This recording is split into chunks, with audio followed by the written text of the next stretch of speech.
اهلا بيكم حلقه جديده من برنامجكم تاني تسويه وش مع دكتوره مي نجيب.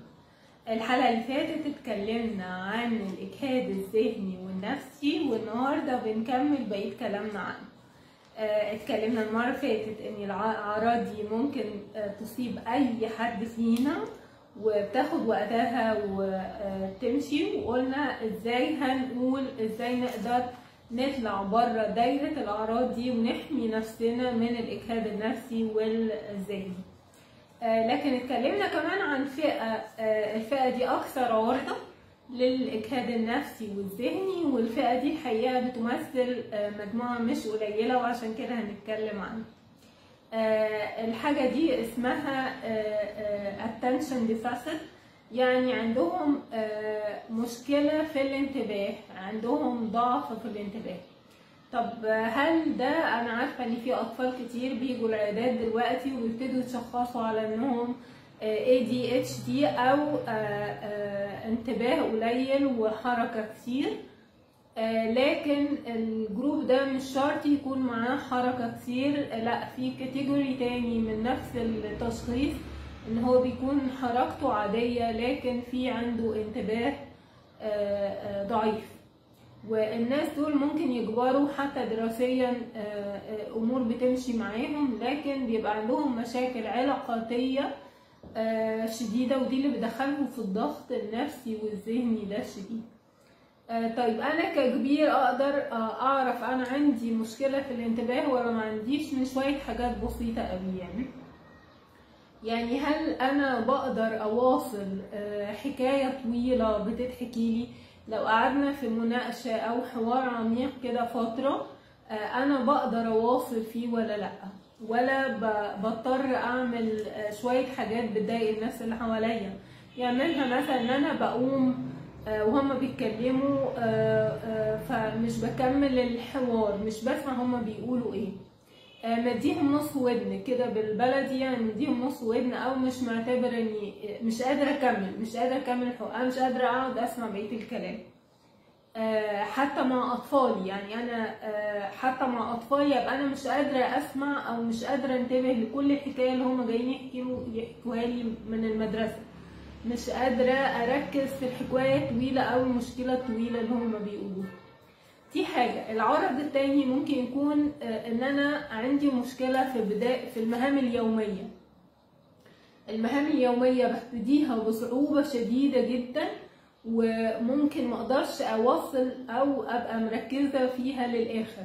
يعني مثلا انا النهاردة المفروض اعمل الاكل، عشان ابتدي اعمل الاكل ببقى حاسة ان البداية صعبة عليا جدا، مش عارفة اعمل ايه، مش عارفه ابتدي منين، مش عارفه اخطط للحدث، مش عارفه اخطط ان انا عشان اعمل الحاجه الفلانيه عايزه اجيب كذا وكذا وكذا وابتدي بكذا وانجز الوقت في كذا، اعمل شويه انجاز، والكلام ده يعرفوه ستات البيوت قوي. يعني لو هخطط مثلا ان انا عندي عزومه، ازاي اقدر اعمل ده؟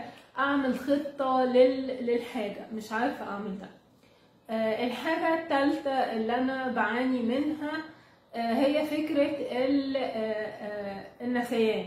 أنا بنسى حاجات أساسية وبنسى كتير، وده بيعرضني لمواقف محرجة في بيتي.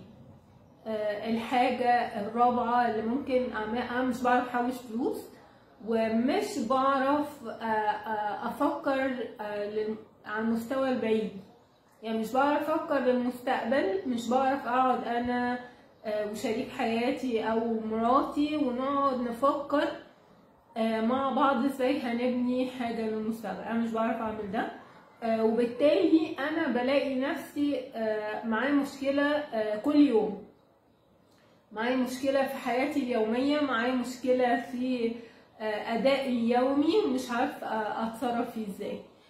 الحاجة دي الحقيقة الاعراض دي كلها مع بعض بتعمل لي ستريس كل يوم، ان انا مفروض عليا شويه انجازات، وغالبا اللي معايا مش بيبقى فاهم ليه انا مش عارفه انفذ ده، ليه مش عارفه اطلع اليوم منتهى السهوله.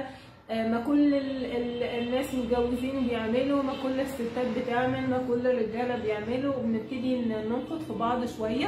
لكن الحقيقه هي المشكله الاساسيه ان انا مش قادر اسستين الاتنشن بتاعي ناحيه حاجه.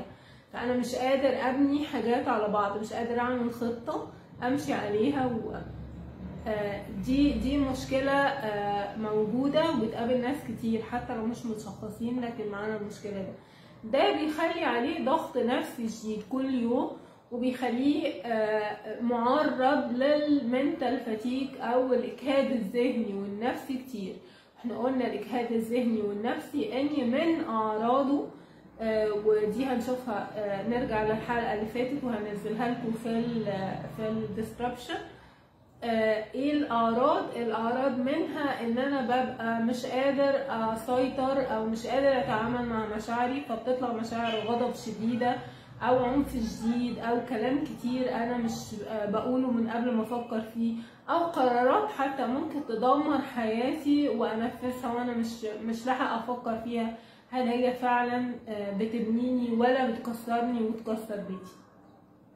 طيب انا عندي مشكله في الانتباه، عندي attention deficit، ازاي هشخص نفسي النهارده ان كنت انا معرض لده كل يوم؟ هشخص نفسي النهارده ازاي ان انا عندي مشكله او عندي ضغط نفسي وذهني شديد mental fatigue؟ ازاي هقدر اشخص نفسي النهارده؟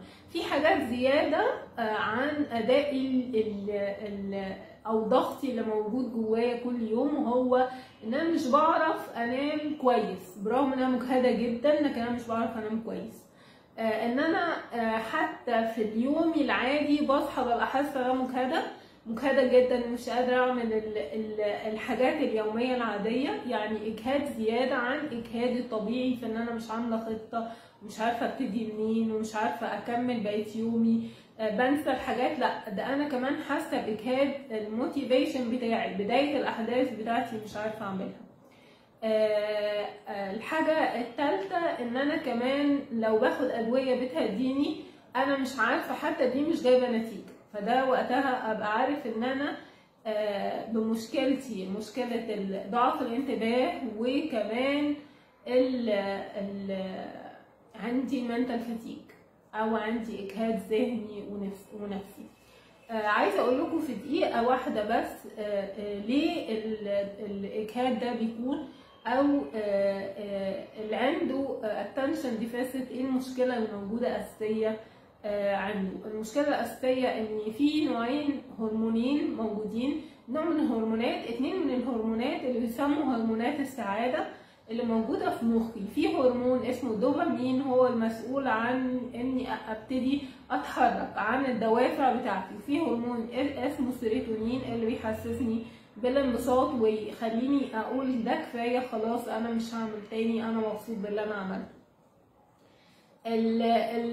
الهرمونين دول الدوبامين والسيروتونين مع الناس اللي عندهم attention deficit او مشكله في الانتباه بيبقوا مش بيشتغلوا مظبوط في المخ، لذلك انا مش بقدر، الدوبامين مش بيقدر يخليني يبقى عندي الدافع الكبير ان انا مهما افرز، مهما حصل له افراز، لكن مخي مش بيستقبل، اعصاب مخي مش بتستقبل الدوافع دي، فبتخليني عندي صعوبه شديده في ان انا ابتدي المهمة او ابتدي المهام اللي عليا، ابتدي يومي يعني.